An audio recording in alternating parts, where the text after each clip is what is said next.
Di sebuah desa peternakan yang tampak tenang, terdapat sebuah rumah besar milik seorang juragan sapi kaya raya. Tapi di balik bau rumput segar, suara lonceng ternak dan tawa pekerja, ada rahasia gelap yang telah menelan lebih dari satu nyawa. Inilah kisah Ayla, gadis cantik yang terpaksa menjadi istri ketiga demi menebus utang keluarga. Ia masuk ke rumah itu dengan harapan bisa menyelamatkan orang tuanya, tapi yang ia temukan justru dunia penuh iri, kebencian, dan perselingkuhan. Di antara istri pertama yang penuh dendam, istri kedua yang haus kekuasaan, pekerja yang menyimpan rahasia, dan juragan yang menyembunyikan masa lalu berdarah, Ayla harus bertahan hidup di tempat yang tidak hanya memenjarakan tubuhnya, tapi juga jiwanya. Di rumah itu, cinta bukanlah pilihan. Perselingkuhan adalah permainan, dan perceraian hanya bisa dibayar dengan nyawa. Setiap langkah Ayla semakin dalam membawa kita ke kandang rahasia, kejahatan tersembunyi, dan pengkhianatan yang bisa muncul dari siapa saja.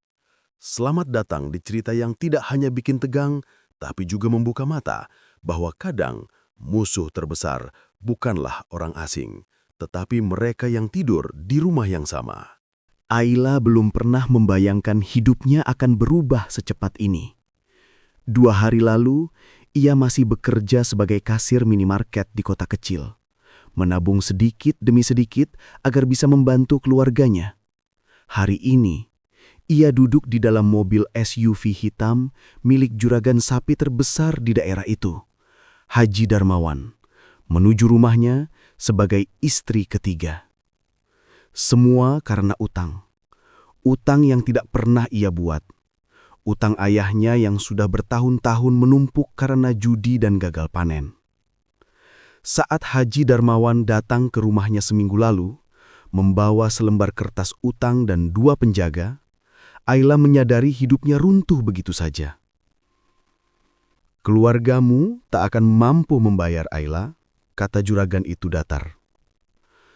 "Tapi ada satu cara agar semua lunas. Kau menjadi istriku."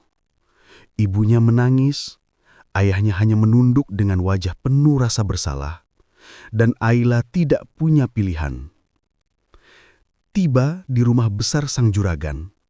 Rumah Haji Darmawan ternyata jauh lebih besar dari yang ia bayangkan. Halamannya luas, dipenuhi kandang-kandang sapi berbaris seperti barak tentara. Suara sapi, bau rumput, dan langkah para pekerja membuat Ayla merasa memasuki dunia yang asing. Begitu turun dari mobil, seorang wanita berusia sekitar 40-an menatap Ayla dari teras depan. Matanya tajam, penuh curiga. Di sampingnya berdiri seorang wanita muda bergaun merah, tersenyum sinis. Itulah Mira, istri kedua. Ayla langsung merasa dadanya tertekan. Bu Ratna mendekat duluan. Tatapannya menusuk dari ujung kepala sampai kaki. "Jadi ini dia, istri ketiga." "Masih muda sekali," gumam Mira sambil melirik sinis. Haji Darmawan memang suka koleksi baru. Ayla menggigit bibir, mencoba menghormati. "Maaf Bu, saya hanya mengikuti permintaan keluarga," katanya pelan. Mira tertawa kecil. "Ikut permintaan keluarga atau ikut permintaan dompet?" Ayla terdiam. Ia ingin menangis, tapi ia harus kuat. Saat Ayla akan masuk ke rumah, seorang pembantu bernama Siska hendak mengantar Ayla ke sebuah kamar cukup besar. Namun baru 2 langkah masuk, Bu Ratna berteriak lantang. "Siska, kamu mau bawa dia ke kamar mana?" Siska gemetar. "Ke kamar tamu besar, Bu, sesuai pesan Pak Haji." "Tidak, kamar itu hanya untuk istri yang sah dan berpengaruh. Yang ini cukup kamar belakang." Mira menambahkan, "Kamar belakang dekat kandang sapi, cocok untuk istri baru yang masih bau rumput." Ayla terdiam, hatinya seperti diremas. Pembantu lain membawa tasnya dengan cepat menuju koridor gelap di bagian samping rumah. Di sana, Ayla melihat kamar kecil dengan cat yang mulai mengelupas. Jendela menghadap kandang sapi. Ayla menghela napas panjang. Ini kamar saya. Siska hanya menatap Iba. Maaf mbak, saya hanya ikut perintah. Malam itu Ayla tidak bisa tidur. Suara sapi, angin, dan suara langkah orang membuatnya gelisah. Sekitar pukul 11 malam, ia mendengar suara bisikan dari arah kandang. Rasa penasarannya muncul. Ia membuka jendela sedikit. Di kejauhan samar-samar ia melihat dua sosok berdiri di antara sapi. Awalnya ia pikir itu pekerja. Tetapi ketika mendengar suara wanita, ia mengenali suara itu. Itu Mira, istri kedua. Dan suara laki-laki itu bukan suara Haji Darmawan. Ayla menahan napas. Mira meraih kerah baju laki-laki itu, mandor ternak bernama Rangga, lalu menariknya masuk ke sudut kandang yang lebih gelap. Kita harus berhati-hati, bisik Mira. Jangan sampai istri baru itu tahu. Dia terlalu polos, tapi polos itu justru berbahaya. Rangga membalas, tenang saja, Haji Darmawan sibuk dengan bisnis. Dia tak akan curiga. Ayla genggilir. Ia tak memaksud mengintip, tetapi yang ia lihat terlalu jelas. Istri kedua berselingkuh, dan bukan sekedar selingkuh, melainkan di zona yang paling dianggap sakral oleh Haji Darmawan. Kandang sapi, simbol usaha keluarganya. Langkah Ayla terpleset sedikit membuat suara. Mira tiba-tiba menoleh tajam ke arah jendela Ayla. "Siapa itu?" teriaknya. Ayla cepat-cepat menutup jendela dan kembali ke tempat tidur. Pura-pura tidur, jantungnya berdegup kencang. Beberapa menit kemudian, pintu kamarnya diketuk keras. "Ayla, buka pintunya!" suara Mira. Ayla membuka dengan gemetar. Mira berdiri di depan pintu, rambutnya sedikit berantakan, wajahnya merah karena marah. "Baru sehari kau datang, sudah mulai ikut campur urusan rumah ini." Ayla bingung. "Saya tidak melakukan apa-apa." Mira mendekat, menatapnya tajam. "Kalau aku dengar kau ngomong macam-macam, aku pastikan kau menyesal tinggal di rumah ini." Ayla tak menjawab, hanya menunduk. Keesokan paginya, Ayla dipanggil Bu Ratna ke dapur. Hanya mereka berdua. Bu Ratna memegang pisau dapur, mengiris bawang sambil bicara tanpa menoleh. "Aku sudah dengar kau tidak suka kamar belakang." Ayla mematung. "Saya tidak pernah bilang apa-apa, Bu." Bu Ratna tertawa kecil. "Tapi matamu bilang, wajahmu bilang, sikapmu bilang." Ia menancapkan pisau ke talenan dengan suara keras. "Kau harus tahu, rumah ini tidak butuh istri ketiga yang sok suci atau sok kasihan." Ayla menahan air mata. "Saya hanya ingin membantu keluarga saya, Bu." Bu Ratna berhenti mengiris, lalu perlahan menatap Ayla. "Kalau begitu, lakukan tugasmu. Diam, jangan ikut campur, jangan lihat apapun yang tidak seharusnya kau lihat." Ayla langsung mengerti. Bu Ratna tahu sesuatu, atau minimal ia mencurigai. Dan kini, Ayla terjebak di tengah badai. Ayla resmi masuk ke dalam lingkaran bahaya. Malam kedua, Ayla duduk di kasurnya memeluk lutut, memikirkan hidupnya. Ayahnya tidur nyenyak di rumah karena merasa utang sudah lunas. Ibunya mungkin sedang mendoakannya. Sementara ia dipaksa menjalani pernikahan dengan pria berusia hampir 2 kali lipat, menghadapi 2 istri yang membencinya, dan menyaksikan perselingkuhan yang bisa menghancurkan rumah itu kapan saja. Tiba-tiba ponselnya bergetar. Pesan dari nomor tak dikenal. "Kau lihat apa semalam?" Ayla pucat. Tangan gemetar. Ia membalas dengan hati-hati. "Saya tidak melihat apa-apa." Tak ada balasan, namun ia tahu satu hal. Rumah itu menyimpan rahasia yang jauh lebih gelap dari yang terlihat. Dan dia baru masuk ke bab pertama dari neraka itu. Pagi itu, Ayla bangun dengan kepala berat setelah menerima pesan misterius semalam. Ia tak tahu siapa yang mengirim pesan itu, Mira, Rangga, atau seseorang lain yang juga mengawasinya. Saat keluar kamar, Ayla melihat para pekerja peternakan berderet membawa ember. Mereka berhenti sebentar ketika Ayla lewat. Beberapa saling berbisik. Mungkin mereka sudah tahu, istri ketiga juragan baru saja datang. Ayla menunduk, merasa asing. Tiba-tiba, suara berat menegurnya dari belakang. Ayla. Ia menoleh cepat. H. Darmawan berdiri dengan pakaian kerja sederhana, sepatu bot, dan bau khas kandang. Ayla buru-buru memberi salam. Pak Haji, selamat pagi." Pria itu menatap Ayla lama, seolah menilai apakah Ayla benar-benar cocok untuk hidup di tempat ini. "Kau harus mulai belajar pekerjaan rumah tangga. Rumah ini besar. Istri-istriku tentu tidak bisa mengurus semua. Mira sudah punya aktivitasnya sendiri. Ratna juga." Ayla hanya menunduk. "Baik, Pak." Hadarmawan mencondongkan tubuh sedikit. Suaranya rendah. "Dan jangan berkeliaran malam-malam. Kandang itu berbahaya kalau kau tidak terbiasa." Ayla tercekat. Apa Hadarmawan tahu bahwa ia melihat sesuatu semalam? Belum sempat ia bertanya, langkah kaki Mira terdengar dari tangga. "Pak Haji, sarapan sudah siap," katanya sambil melempar pandangan sinis ke Ayla.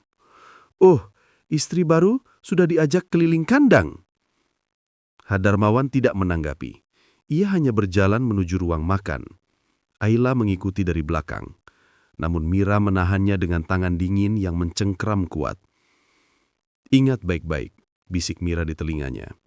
"Apapun yang kau lihat atau dengar di rumah ini, simpan mati-matian. Kalau tidak, aku pastikan kau tidak akan bertahan sampai sebulan."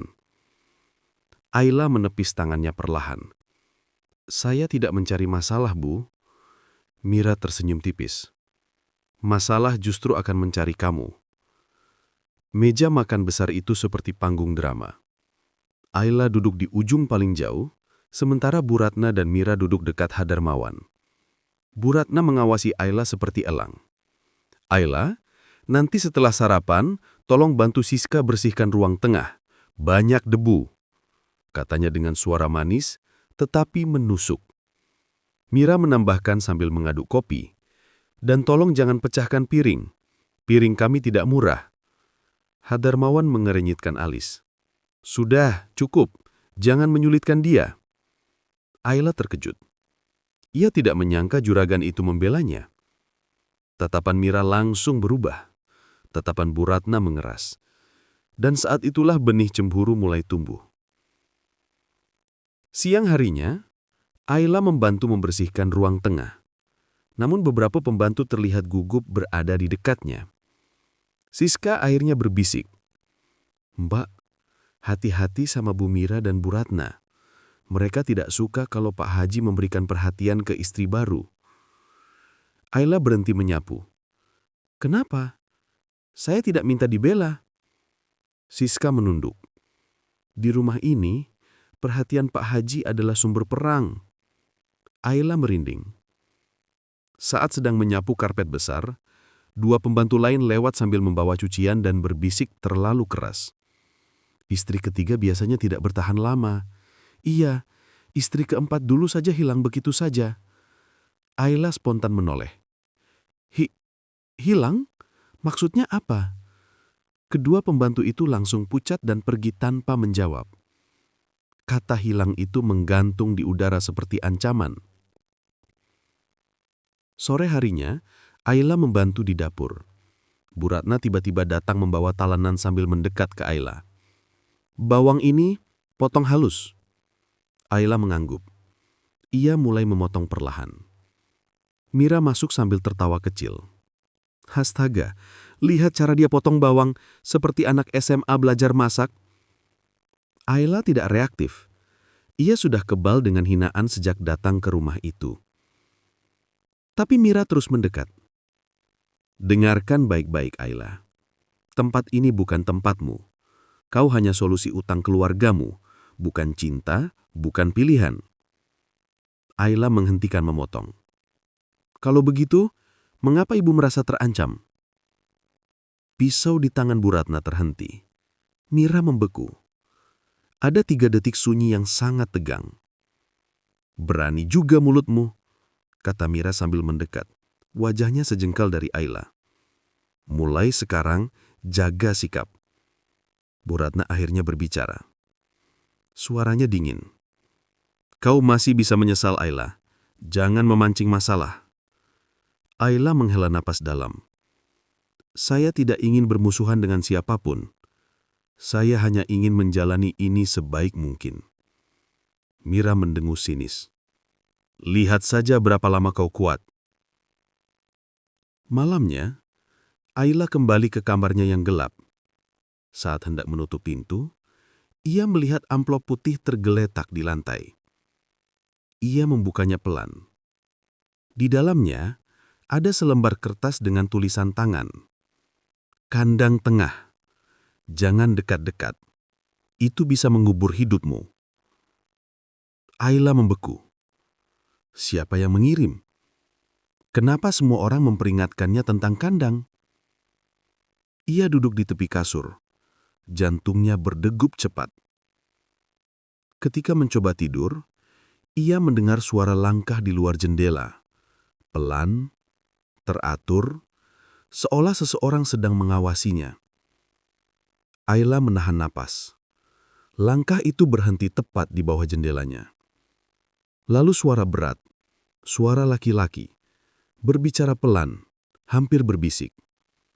Jangan ikut campur, istri baru.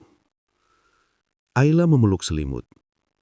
Ia tahu satu hal, ini bukan hanya persaingan istri. Di balik kandang sapi, ada rahasia besar yang disembunyikan semua orang, kecuali dirinya yang baru masuk. Dan rahasia itu mulai mengintainya. Malam itu, angin berembus lembut dari celah jendela kamar Ayla yang kecil dan lembab. Namun, suasana hatinya justru semakin gelisah. Surat misterius yang ia temukan sore tadi masih berada di atas meja kecil. Peringatan tentang kandang tengah. Ayla mencoba menutup mata, tetapi pikirannya terus berputar. Siapa yang ingin memperingatkannya? Dan kenapa kandang tengah menjadi tempat yang begitu ditakuti? Ia berusaha tertidur, sampai tiba-tiba, "Bru!" Suara keras terdengar dari luar jendela. Ayla terlonjak bangun. Ia menahan napas, mendengarkan. Suara itu terdengar seperti sesuatu atau seseorang menjatuhkan alat berat. Lalu suara lain menyusul. Suara derap langkah tergesa-gesa, bukan langkah sapi. Ayla berdiri perlahan, mendekati jendela. Dari balik kaca kusam, ia melihat bayangan lelaki berlari menuju arah kandang tengah. Ayla mengenali siluetnya. Rangga, mandor ternak. Wajah Ayla memucat. Jika Rangga lari malam-malam, kemungkinan besar itu berkaitan dengan Mira.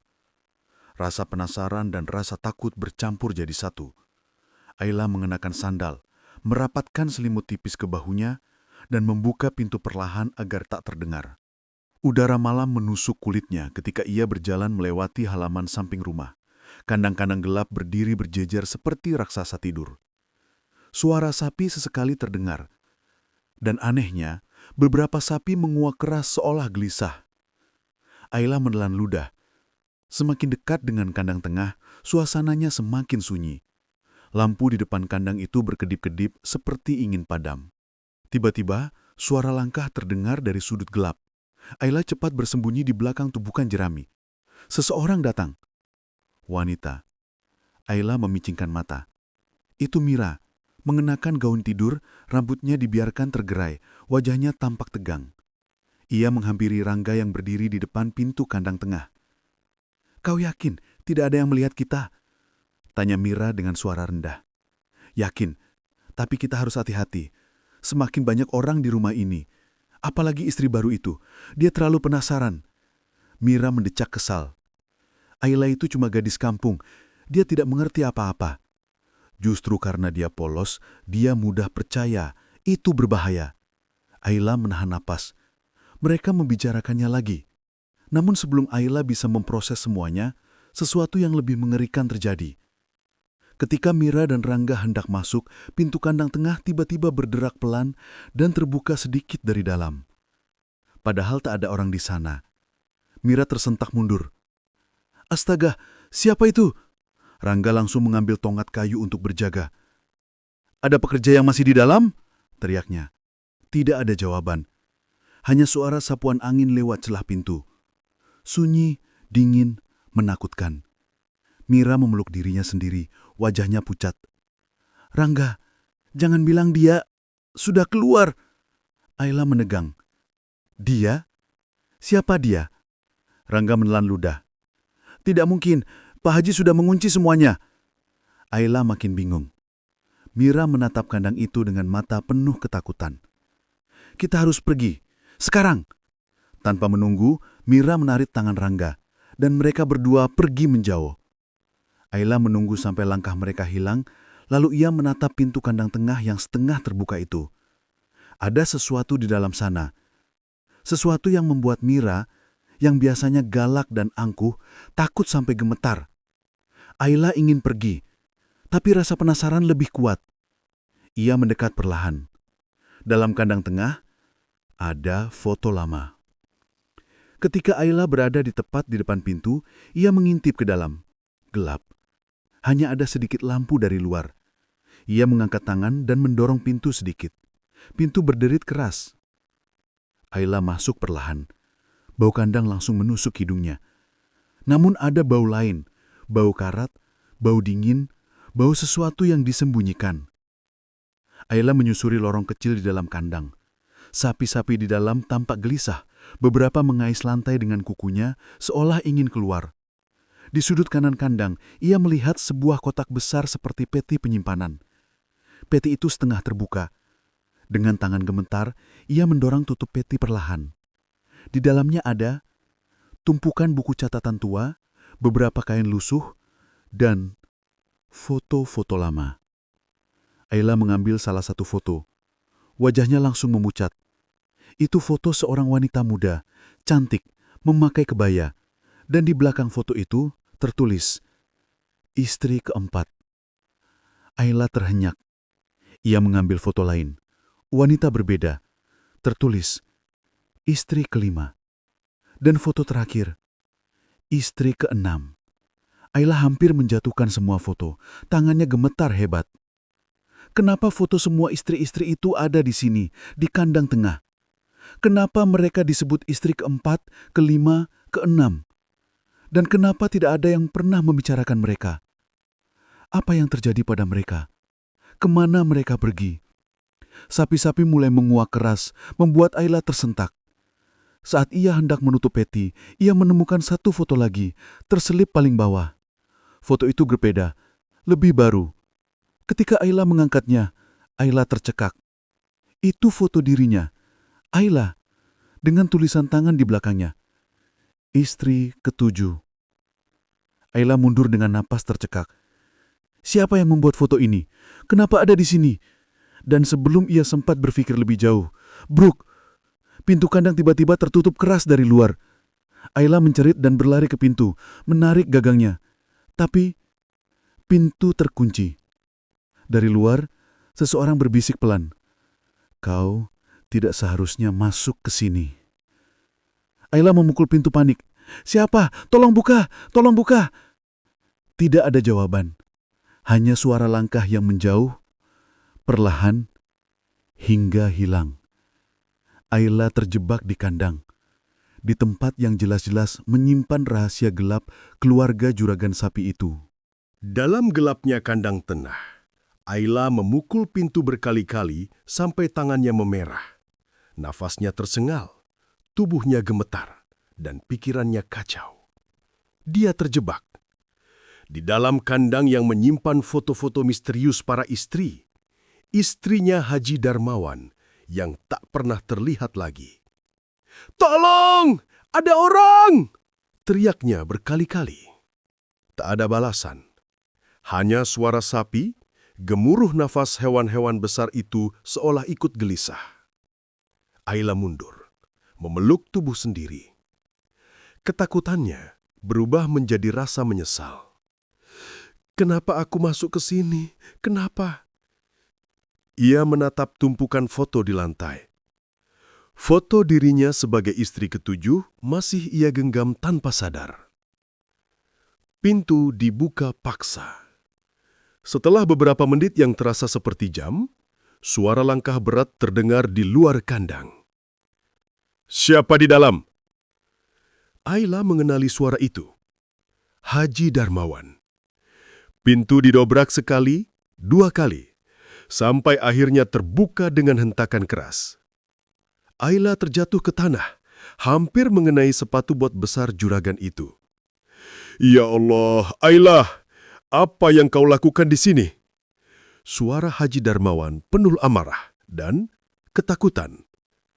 Ayla mengisak, Saya terkunci, Pak."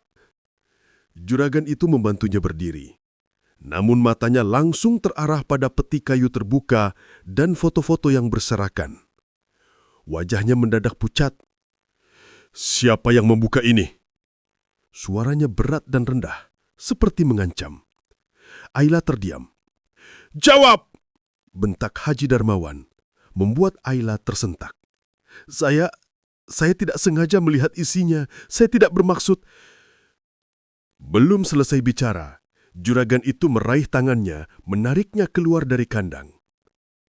"Mulai sekarang, kau dilarang mendekati tempat ini. Mengerti?" Ayla mengangguk sambil menahan air mata. Namun sebelum mereka pergi, Ayla melihat sesuatu di tanah. Sebuah kalung kecil dengan liontin berbentuk hati. Ia mengenalinya. Kalung itu milik Mira, istri kedua. Ayla memungutnya diam-diam dan menyimpannya di saku. Saat mereka berjalan pulang, lampu rumah besar sudah menyala terang. Bu Ratna dan Mira berdiri di teras. Wajah keduanya tegang. Bu Ratna memegang syal, Mira memeluk dadanya. Saat melihat Ayla, Mira tersentak. Wajahnya pucat seolah melihat hantu. Dari mana kalian?" tanya Bu Ratna, pelan tapi waspada. Haji Darmawan menatap Mira tajam. "Ada yang membiarkan Ayla terkunci di kandang tengah. Siapa yang terakhir berada di sana?" Mira langsung gugup. "Saya tidak tahu, saya baru saja dari kamar." Ayla memandangi Mira. Tangan Ayla gemetar karena amarah dan ketakutan. Ia tahu Mira berbohong.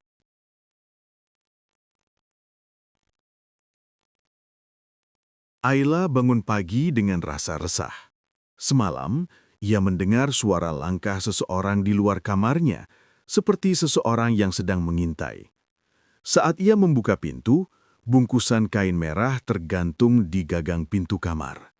Di dalamnya, ada kain panjang milik istri kedua, Nadira, berlumur darah. Ayla langsung panik. "Ini apa? Kenapa bisa begini?"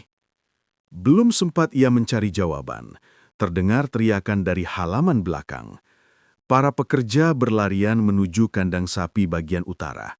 Ayla ikut berdesakan masuk dan mendapati salah satu pekerja bernama Dani tergeletak tak sadarkan diri dengan kepala berdarah.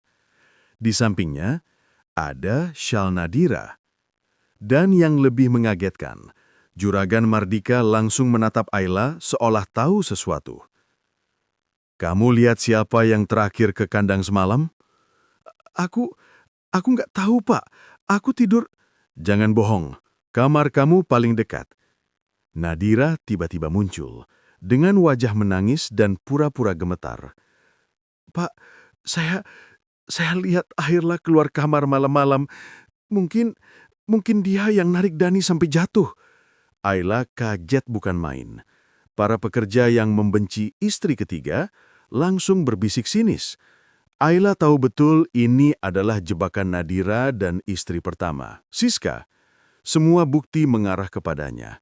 Kain merah yang misterius, syal Nadira di lokasi kejadian, dan tuduhan yang seolah saling menyambung. Tapi yang membuat Ayla paling takut adalah ketika juragan berkata, Sepertinya kamu perlu saya awasi lebih dekat mulai sekarang. Nada suaranya tidak lagi lembut seperti biasanya. Ada kecurigaan sekaligus ancaman. Malam itu, Ayla nekat pergi ke gudang tempat para istri dilarang masuk. Ia ingin mencari bukti bahwa ini semua jebakan. Namun saat membuka salah satu lemari tua di sana, ia menemukan koper hitam besar berisi uang tunai puluhan bundel, buku catatan transaksi, foto-foto wanita lain yang pernah tinggal di rumah itu, dan surat tanah keluarga Ayla.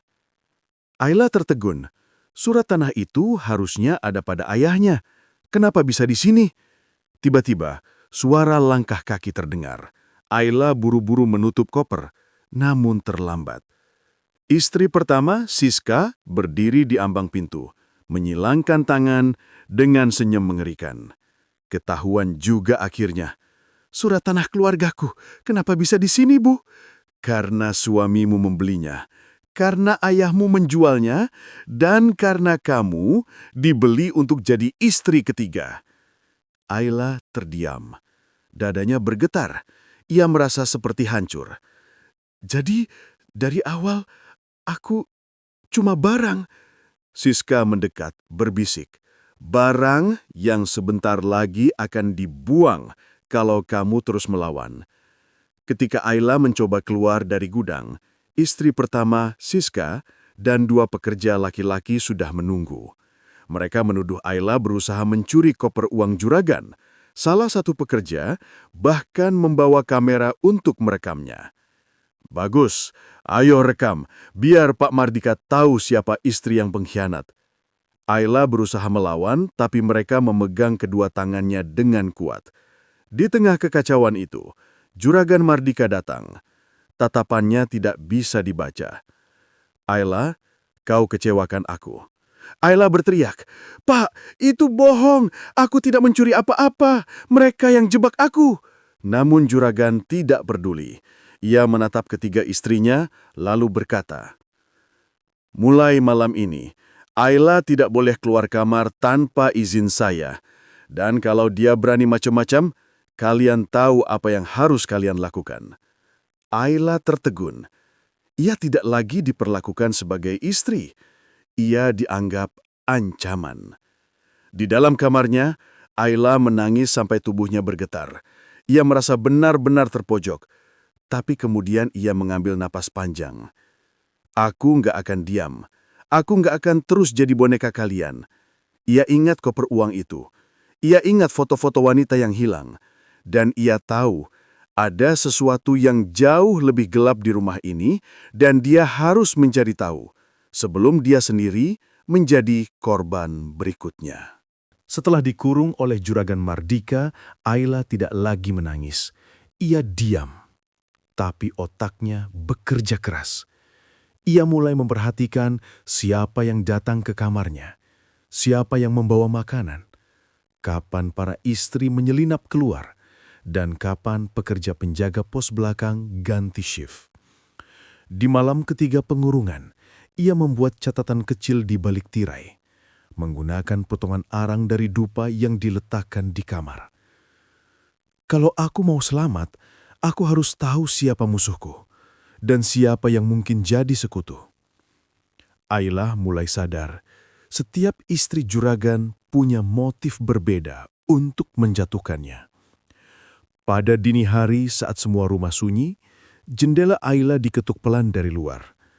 Ayla kaget dan langsung mundur. Seorang pria berbisik dari balik kemaraman kandang. Bu Ayla, ini saya, Gani, mandor.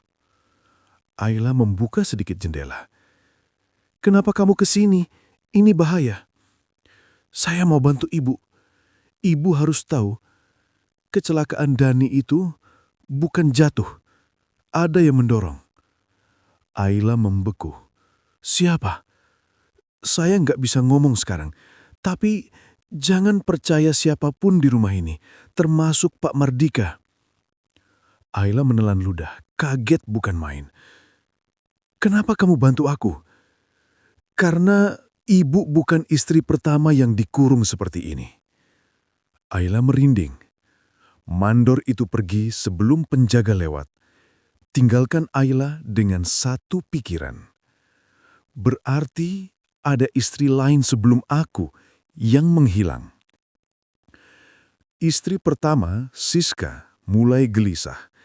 Ia merasa Ayla semakin sulit dikendalikan. Saat sarapan bersama Nadira, ia berkata pelan, "Ayla itu bukan gadis bodoh. Dia ngumpulin sesuatu. Maksudmu, dia mulai menyelidik?" "Ya, dan kalau dia tahu tentang istri yang hilang itu, kita yang habis." Nadira langsung pucat. "Jadi kita harus apa, Bu?" "Sebelum Ayla buka mulut, kita harus bikin dia dianggap gila oleh juragan." Rencana itu bahkan membuat Nadira sendiri takut. Malamnya, Ayla terbangun oleh suara ketukan lemah dan isak tangis di depan pintunya. Ayla mendekat perlahan. "Siapa?" Tidak ada jawaban, hanya tangis lirih.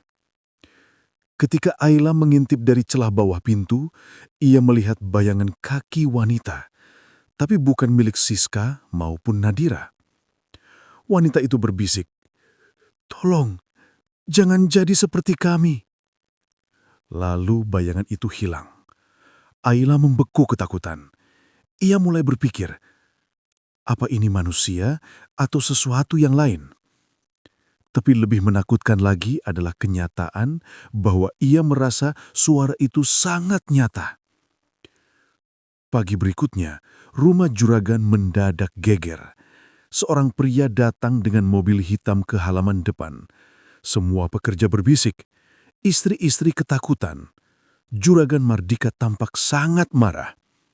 Ayla yang melihat dari jendela langsung menahan nafas. Itu Gilang, mantan kekasihnya. Wajah Gilang tampak keras dan dipenuhi amarah. "Mana Ayla? Aku tahu kalian kurung dia." "Kamu tidak punya hak masuk rumah ini," bentak juragan. Para penjaga mulai mengepung Gilang, tapi dia tidak mundur. "Kalau kalian pikir aku datang tanpa bukti, kalian salah besar. Utang keluarga Ayla sudah aku lunasi. Kalian tidak punya alasan menahan dia lagi." Ayla tertegun. Nafasnya tercekak.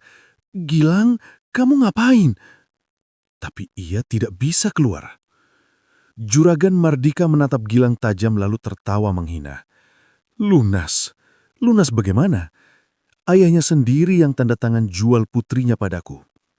Gilang mengeluarkan map dari tas. Surat tanah keluarga Ayla, tanggal penjualan, bukti pelunasan, dan bukti bahwa uang dari jual tanah tidak pernah dipakai untuk melunasi utang.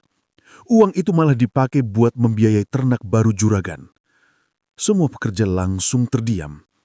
Siska pucat, Nadira panik. Mandor Gani yang melihat dari jauh hanya menunduk, seolah sudah tahu. Juragan berubah merah padam. "Kamu berani fitnah aku, anak kecil." "Aku tidak fitnah. Aku mau bawa Ayla pergi dari rumah ini malam ini juga." Ayla di kamar bergetar melihat semuanya. Juragan menunjuk ke arah dalam rumah. "Ayla milik saya. Saya bayar mahal untuknya." Gilang balas menatap tajam. "Ayla bukan barang yang bisa dibeli." Ketegangan memuncak.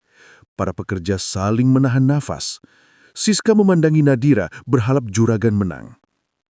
Lalu juragan berteriak, "Bawa pemuda ini pergi, sekarang!" Dua penjaga langsung menyeret Gilang. Ia berteriak sambil meronta, "Ayla, aku bakal balik lagi. Aku nggak akan membiarkan kamu terjebak di sini." Ayla menangis di balik pintu. Setelah Gilang diusir, juragan naik ke lantai 2. Ia berhenti di depan kamar Ayla. Tok, tok, tok. "Ayla, buka pintunya." Ayla membuka perlahan, menahan takut. Juragan berdiri di ambang pintu dengan tatapan dingin. "Mulai sekarang, aku tidak percaya siapapun." "Pak, tolong dengarkan aku." "Jadi, aku putuskan sesuatu." Ayla terdiam. Juragan berkata dengan nada datar namun mengerikan, Besok kita pindah rumah, jauh dari sini. Hanya aku dan kamu. Lalu istri pertama dan kedua, mereka tidak ikut. Dadanya seperti pecah. Juragan menambahkan pelan, mulai besok kamu bukan istri ketiga. Kamu istri satu-satunya. Ayla tersadar. Ini bukan cinta. Ini obsesi. Dan ia harus kabur. Atau ia tidak akan pernah keluar hidup-hidup. Ayla tahu, kalau ia tidak kabur malam ini, ia tidak akan pernah bisa kabur selamanya. Juragan Mardika sibuk menyiapkan keberangkatan esok pagi. Koper uang, berkas-berkas, dan pakaian untuk mereka berdua. Ia berulang kali berkata, besok kita mulai hidup baru, tanpa gangguan. Ayla hanya diam, tapi pikirannya berlari. Mandorgani memperhatikan dari jauh, memberi isyarat kecil dengan matanya, tengah malam. Ayla mengangguk pelan. Siska dan Nadila panik setelah mendengar kabar bahwa Ayla akan dibawa pergi sebagai istri satu-satunya. Kalau Ayla dibawa pergi, kita tidak punya apa-apa lagi. Dia harus dihabisi malam ini, bisik Siska dengan suara bergetar. Nadira hampir menangis. Kalau ketahuan, kita yang dibunuh, Bu. Makanya jangan ketahuan. Dua istri itu mempersiapkan jebakan paling berbahaya selama mereka tinggal di rumah itu. Ayla membuka pintu kamar dengan hati-hati. Rumah sunyi. Penjaga di pos belakang sedang mengganti shift, waktu yang tepat. Saat ia menuruni tangga, krak! Seseorang menarik kain dari belakangnya. Ayla hampir jatuh. Siska berdiri di sana dengan pisau kecil di tangannya. Kau kira bisa kabur ya? Ayla mundur, namun muncul Nadira dari sisi lain membawa tali. Ayla terjebak. Kalian mau apa?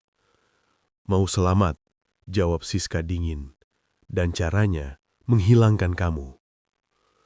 Namun sebelum Siska menusuk, lampu rumah tiba-tiba menyala terang. Juragan Mardika berdiri di pintu ruang tengah. Aku tunggu kejadian ini. Siska langsung pucat. Pak, bukan begitu. Aku tahu kalian mau menyakiti Ayla. Nadira gemetar. Ayla menyadari sesuatu. Juragan sengaja membiarkan jebakan ini terjadi untuk melihat siapa yang memusuhi dia. Juragan berjalan pelan mendekati mereka semua. Kalian mengira aku butuh kalian? Kalian pikir kalian bisa mengatur rumah ini? Ia menunjuk Ayla. Mulai besok, hanya dia yang kuanggap istri. Kalian tidak lebih dari beban.